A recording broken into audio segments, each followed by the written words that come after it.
Завдання, які є перед кримськими татарами, в принципі, не змінюються останні кілька десятиліть, і вони не зміняться сьогодні, не зміняться завтра.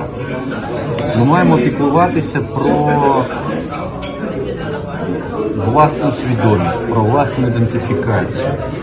Ми маємо турбуватися про те, як зберегти собі в різних обставинах, в даному випадку перебуваючи в окупації. І я радий бачити, що багато хто в Криму це розуміє і докладає до цього зусиль.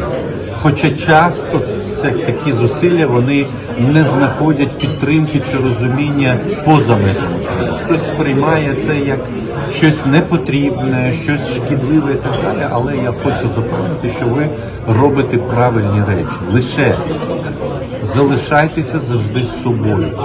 Не забувайте про ці цінності і принципи, які відстоювали десятиліттями наш національний рух, його найбільш сильні представники.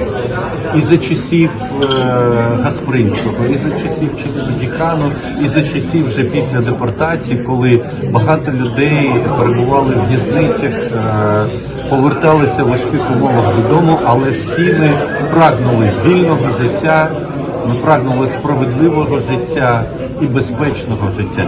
Для нас нічого абсолютно не змінилося.